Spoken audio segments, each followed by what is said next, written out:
Well, he's back. It's the Danchy Ridge Rock, and it's arguably better than ever. With 4 new massive tires, I've also installed 2 new ultra powerful all metal geared steering servos. Gonna get this thing out on the rocks, and everybody is pretty much aware already of what a value this truck is. Why not make it as good as it can be, right? Well, we've done a budget build on this, and this is where we're starting to go beyond that budget. That budget build series is linked in the description and in the upper right hand corner right now.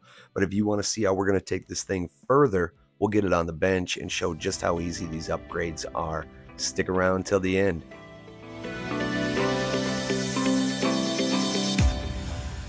Hey there, and welcome to Sonoran Scale Studios. If you're a subscriber on the channel here, you know that the Danchy Ridge Rock started out as a box stock truck at $120 ready to run. We stuck $120 maximum upgrades into it over the course of a full budget build. Subscribers on the channel have continually asked for more Ridge Rock content. It's back. It's got some different upgrades that have been done to it. I've been wanting to try these tires out. They've been sitting around, and I just haven't had anything to use them on because they're flipping huge.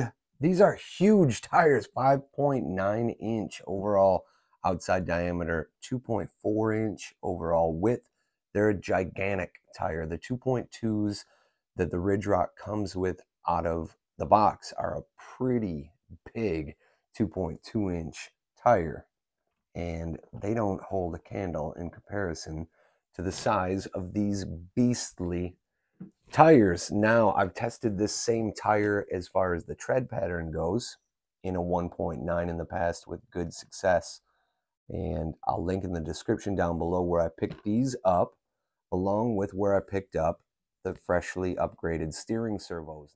I did not replace the steering servos because of any failure. The stock servos are still working perfectly. They're just 6 kilogram servos, and these are huge, heavy tires.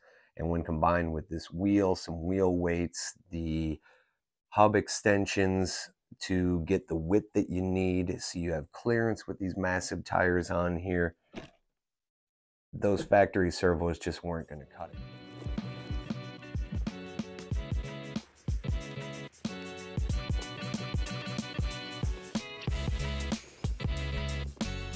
So the steering servos I actually picked up as part of a 2-pack for pretty inexpensive off of Amazon. They're by a company called Befkip. It's a metal housing, metal gear, 25 kilogram digital high voltage 6 volt to 7.4 volt steering servo.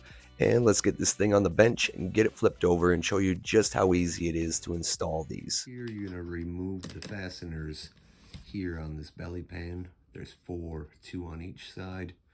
Remove those fasteners. That will drop the links out of the way, and it will release that bottom tray that has the ESC receiver combo in there, which will make swapping out the leads for the steering servos a lot easier.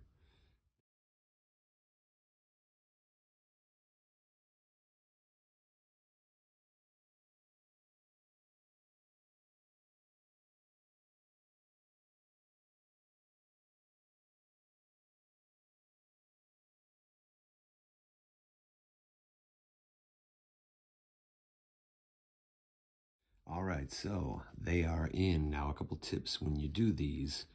Before you connect your servo horn, you're going to want to have the servo installed, secured down, electronics connected, power up your transmitter, power up the truck, and set your transmitter steering trim to 0 or neutral, center, whatever you want to call it. Set that steering trim to the center position and allow your servo to center itself. At that point, you can then connect your servo steering horn with the steering set to as straight as you can get it. These are splined, so you're kind of at the mercy of where does that last spline fall as far as how will this thing fit on. So that's why you want to re-zero your steering trim. That way you've got plenty of adjustability left or right. So that's just a tip and works quite well. This is a 180-degree servo. That's what you're going to want for the Ridge Rock if you want to use the stock transmitter with no endpoint adjustability. This just seems about perfect for where it stops. It doesn't really overextend any of the steering links too bad. And I think that this is going to provide plenty of power and speed. This is running on 3S, 1500 milliamp, but we're going to need some substantial steering power to turn over these new huge tires. So let's get those mounted back up.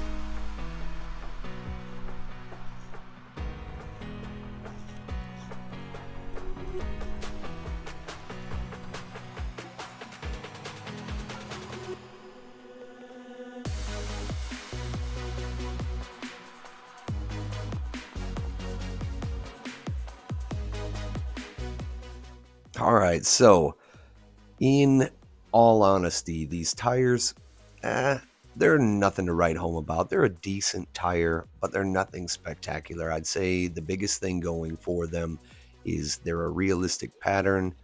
They're a decent compound, but it's their overall size is unique. They're huge, even for a 2.2.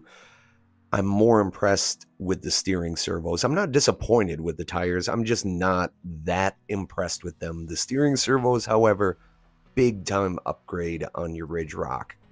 I want to introduce you to somebody, by the way. He's made his way into a few other videos. This here is Bobby. Why is his name Bobby?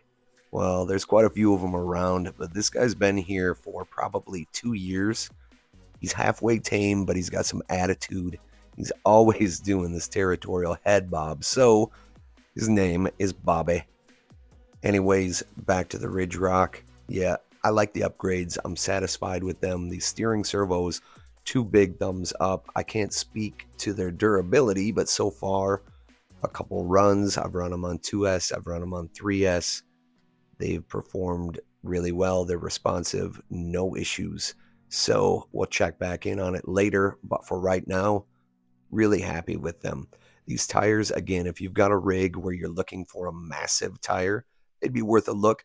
And they do work well on this Ridge Rock. You're just going to need 20 millimeter hub spacers, and you're probably going to need these high clearance links from the Everest 10 that I have on this one as well to get enough clearance, especially on full lock and full suspension flex. Anyways, thanks so much for tagging along. I'm glad that you guys enjoy the Ridge Rock as much as I do. If you're not a subscriber here, make sure to hit that button before you leave so you don't miss what's coming next. And we will see you guys in our next video.